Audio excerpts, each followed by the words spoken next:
Jemaat yang dikasihi oleh Tuhan kita Yesus Kristus. Shalom dan selamat pagi untuk kita semua. Firman kehidupan di pagi hari ini tertulis dalam kitab Mazmur pasal 130 ayat 6. Jiwaku mengharapkan Tuhan lebih daripada pengawal mengharapkan pagi. Lebih daripada pengawal mengharapkan pagi. Demikian firman Tuhan. Saudara-saudara yang dikasihi oleh Tuhan kita Yesus Kristus, penantian yang penuh harap akan kesetiaan Allah dalam menghalau kegelapan itu telah memberikan pengharapan kepada pemazmur untuk tetap bertahan di tengah-tengah penderitaannya. Berdasarkan janji-janji Allah yang terdapat di sepanjang kitab suci, pengharapan itu memampukannya untuk terus menanti meskipun ia belum melihat cahaya matahari yang terbit. Jika kita merasa sedang berada di tengah-tengah kegelapan malam, kuatkanlah hatimu. Fajar segera menyingsing. Entah dalam kehidupan sekarang atau kelak di surga. Sementara itu, janganlah menyerah. Tetapi teruslah berjaga-jaga untuk menantikan pembebasan dari Tuhan. Dia selamanya setia.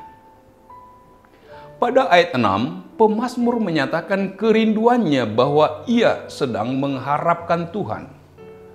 Adakah di antara kita yang merindukan kehadirat Tuhan, ataukah yang hanya menginginkan Tuhan saja? Adakah kerinduan kita untuk berdiam diri dan menikmati kehidupan bersama Allah?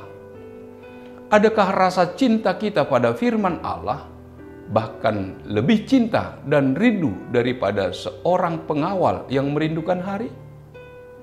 Artinya, rindu dalam keseriusan hanya menginginkan Allah, karena dialah harta yang membuat diri kita berharga.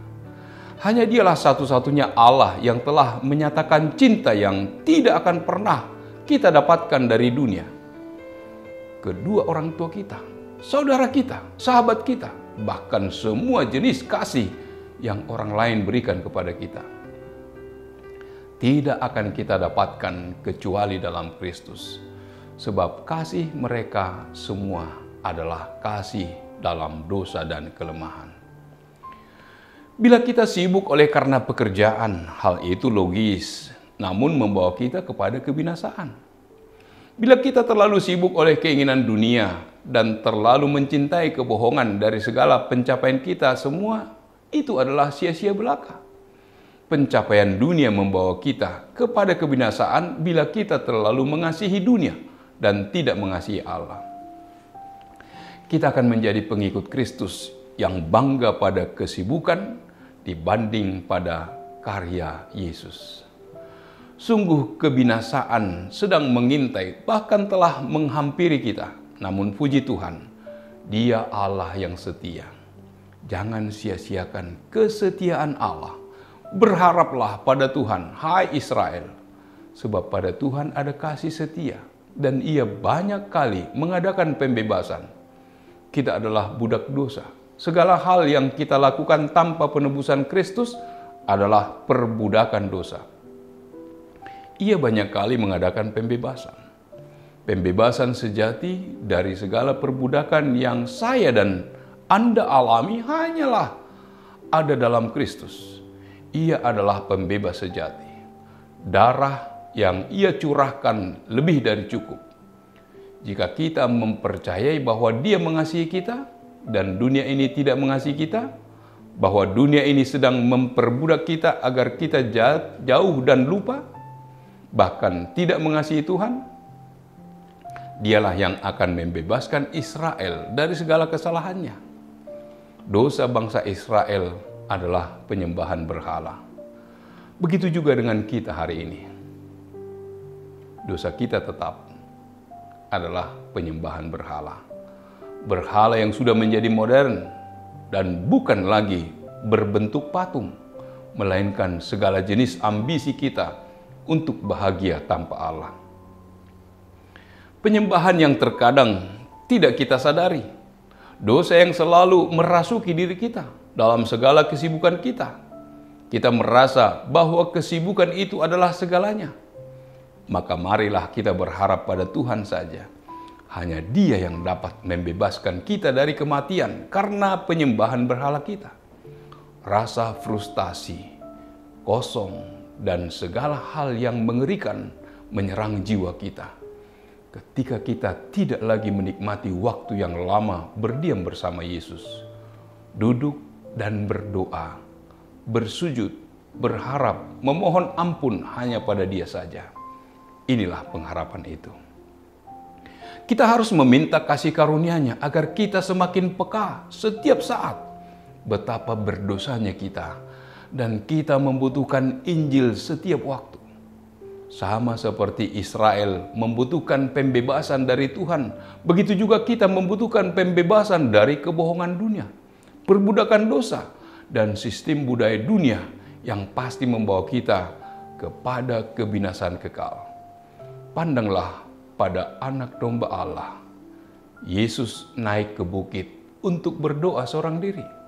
Ketika hari sudah mulai malam, Ia sendirian di situ. Inilah contoh nyata dari anak domba Allah tentang berdiam diri dan berdoa. Roh Kudus memampukan kita semua. Amin. Marilah kita berdoa. Allah Bapa yang bertata dalam kerajaan surga, terima kasih Tuhan. Engkau mengingatkan kami melalui firman-Mu bahwa hanya Engkaulah ya Tuhan yang kami harapkan. Lebih daripada pengawal mengharapkan pagi. Lebih daripada pengawal mengharapkan pagi. Demikianlah orang yang percaya, berharap akan kasih Tuhan, nyata dalam kehidupan. Dan di sanalah kami dapat melakukan apa yang Tuhan kehendaki untuk kami lakukan dalam aktivitas kami satu hari ini. Terpujilah nama-Mu.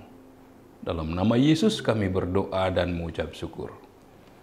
Amin. Anugerah dari Tuhan kita Yesus Kristus, kasih setia dari Allah Bapa, serta persekutuan dengan Roh Kudus, kiranya menyertai kamu sekalian. Amin.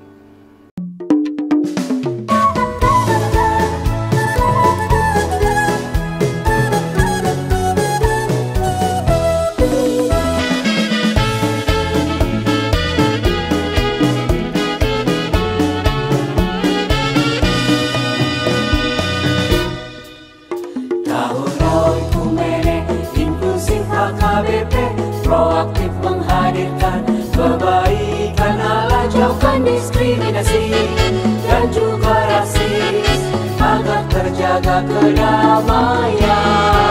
Jauhkan diskriminasi dan juga rasis untuk kebaikan bersama.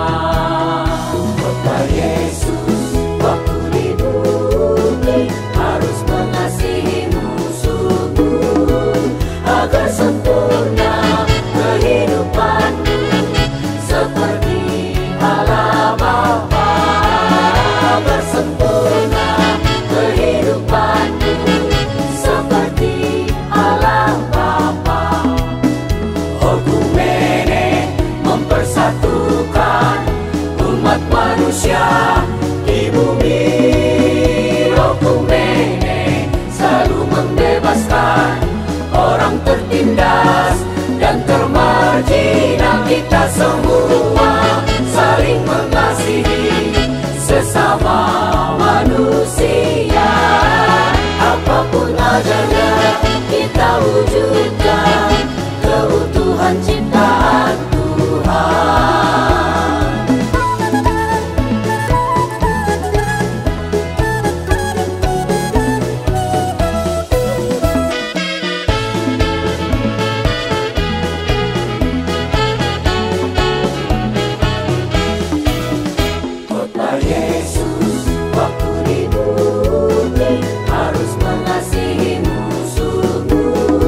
manusia di bumi.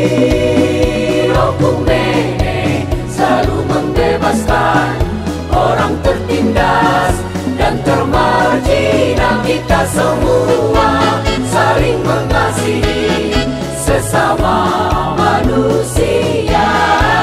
Apapun adanya kita wujudkan keutuhan ciptaan